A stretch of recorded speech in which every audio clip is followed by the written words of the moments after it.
And good day, my listeners. We're at the very book of Job right now. And, things are going to get very, very interesting right off the get-go. Chapter 1, verse 1. There was a man in the land of Uz whose name was Job, and that man was perfect and upright, and one who feared God and hated evil. Notes. Now, the town of Uz was probably located between Edom and Saudi Arabia. And his name was Job, the son of Issachar, which means that Jacob was his grandfather, if you really wanted to think it. And some of your translations will have this odd word, escheweth or eschewed. That just means hated. And once again, the word perfect here doesn't mean sinless perfection, but rather he was perfect in his efforts in doing all that he could to please God. Well, the book of Job, as far as we know, is the oldest religious text, oldest book actually in the entirety of the world. It even predates the I Ching, the ancient book of Chinese medicine, and a couple of others. It was probably written by Moses, and I find that evidence in Luke chapter 24, verse 27. But it explains the problem as to why good men are afflicted, and sometimes very, very much so. Well, the lesson of this entire book is that it is in order to effect our sanctification, our changing and whatnot. But I think it's kind of interesting that this difficult question should actually be the first taken up and answered in the Bible. You could call it the human struggle, if you will. Yes, indeed, Job is chronologically the first book of the Bible. But anyways, verse 2. And there were born unto him 7 sons and 3 daughters. His substance also was 7,000 sheep, and 3,000 camels, and 500 yoke of oxen, and 500 she-asses, and a very great household, so that this man was the greatest of all the men of the east. Notes. Point blank, that means that he was one of the richest men in the entirety of the world of his day. In other words, God had blessed him very, very greatly. Verse 4. And his sons went and feasted in their houses every one his day, and sent and called for their 3 sisters to eat and to drink with them. Notes. Now, whenever it's talking about every one his day, it's referring to a birthday, and they're celebrating it. Verse 5. And it was so, when the days of their feasting were gone about and came around, that Job sent up and sanctified them, and rose up early in the morning, and offered burnt offerings according to the number of them all. For Job said, It may be that my sons have sinned, and cursed God in their hearts, and thus Job did continually. Notes. Now, before the giving of the law, the father of the family was the priest of the family, and it was his responsibility to bless, purify, and offer sacrifice. But the offering up of these sacrifices, a ram for each burnt offering and one for each son and daughter, well, this proclaimed the fact that Job had placed his faith and trust in the sacrifice of Christ, even though he had a very limited knowledge as to what that actually meant. However, the offering up of these sacrifices, although a very great blessing to him, it could not atone for the sins of his sons and daughters unless they personally placed their faith in such. And strangely, there is no real evidence that they actually did within these texts. Anyways, verse 6, and things are going to get very, very strange right here. Now there was a day when the sons of God came to present themselves before the Lord, and Satan came also among them. Notes. Now, the sons of God, used in this sense, it always speaks of angels, whether they are righteous or fallen. And this meeting actually took place in heaven at the very throne of God. You can find the evidence for the righteous and fallen angels in Genesis chapter 6, verse 2. And Satan definitely did come among them. Now, in the Hebrew, the definite article is before Satan, meaning that it reads, the Satan, specifying the actual devil himself. And this tells us that these angelic ministers, if you will, they do appear at appointed seasons to give account of their actions to God. This is the very first instance in the Bible of this mighty angel being named Satan, or the adversary. But anyway, sometime in eternity past, he led a revolution against God, with 1/3 of the angels throwing in their lot with him, found in Revelation chapter 12, verse 4, and 7 through 11, if my memory serves me correct. But from that time of that revolution unto the present, this war between good and evil, between righteousness and unrighteousness, has raged. And however, it's not going to be long before this battle will end, and rather abruptly. Revelation chapter 20, verses 1 through 3, and verse 7 through 10. Once again, if my memory serves me correct, so don't quote me on that. Always check it out. Verse 7. And the Lord said unto Satan, Where have you been? Then Satan answered the Lord and said, From going to and fro in the earth, and from walking up and down on it. Notes. Well, whenever God asks a question, He's really not seeking information. Of course, the Lord already knew the answer to this question, but a quote from pulpit is right here. Satan searches the whole earth continually, never pausing, never resting, but going about, as Peter said, like a roaring lion, seeking whom he may devour. As stated, the end of his darkness and destruction is very soon. Revelation chapter 20. That whole chapter covers that. And verse 8. And the Lord said unto Satan, Have you considered my servant Job, that there is none like him in all the earth, a perfect and upright man, one who fears God and hates evil?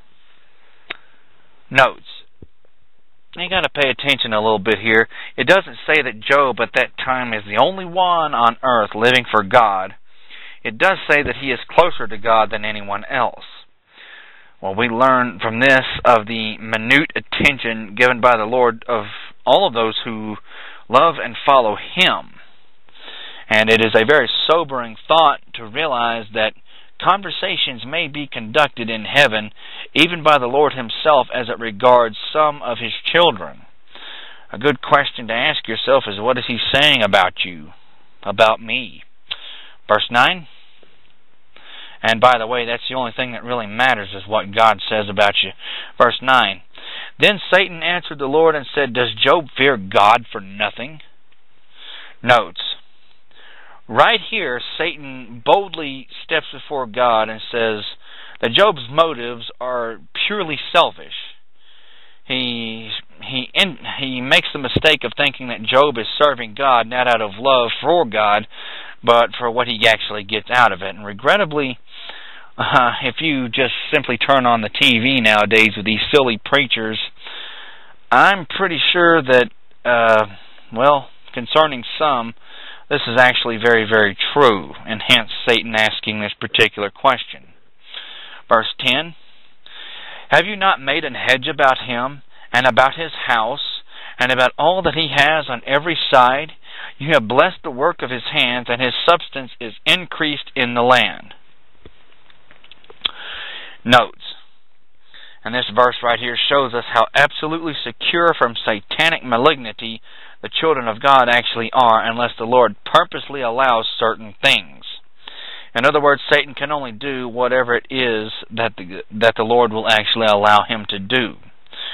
Verse 11, But put forth your hand now, and touch all that he has, and he will curse you to your face.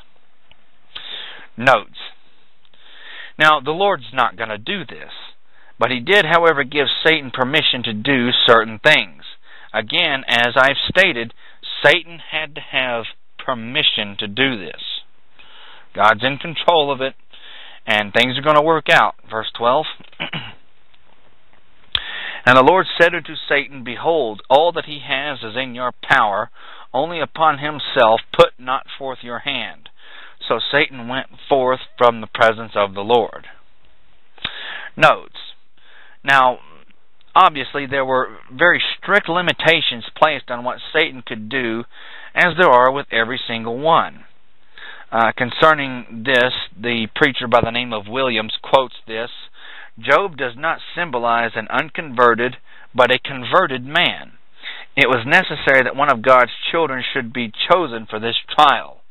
For the subject of the book is not the conversion of a sinner, but the consecration of the saint.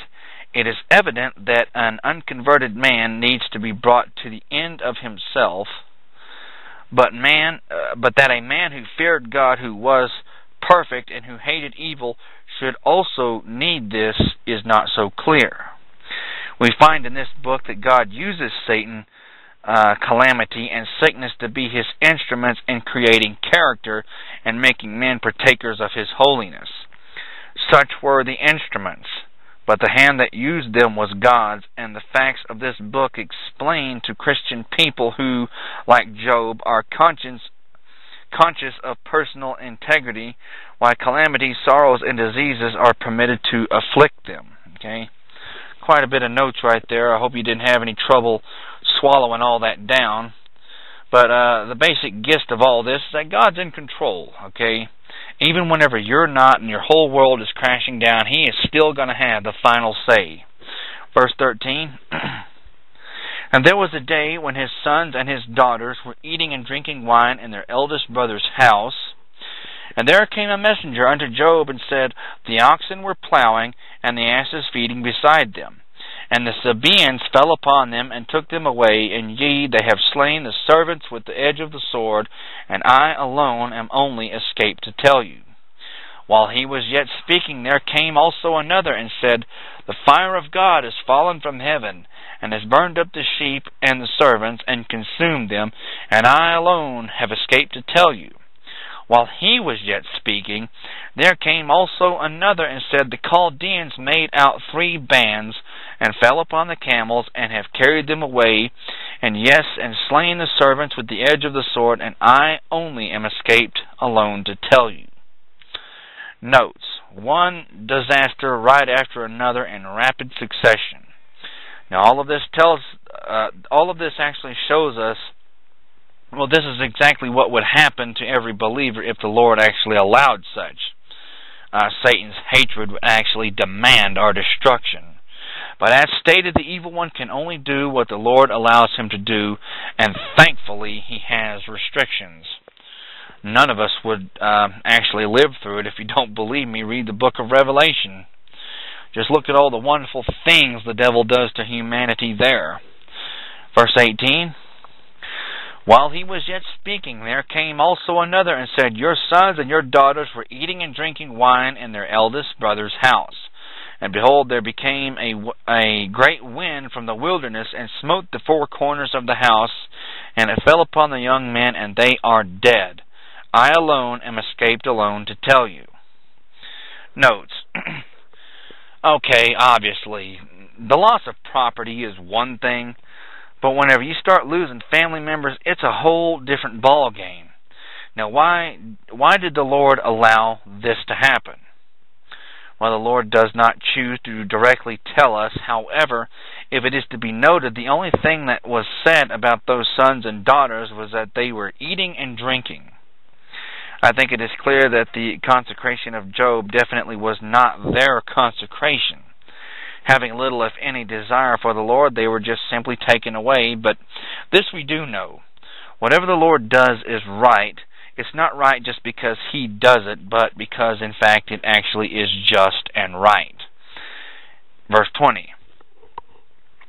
Then Job arose and rent his mantle and shaved his head and fell down upon the ground and worshipped. Notes. Now keep in mind that this man's world just came crashing down upon him, and here's his response. This blow was almost enough to kill a man, but still we see here the very depth of the consecration of this man by his worship of the Lord, and at this very terrible time. In times like these, only a few will worship, while most will raise their fist and blame God. Pitiful creatures. And we'll have to pick up in chapter 1, verse 21 of the book of Job. Thank you, and God bless.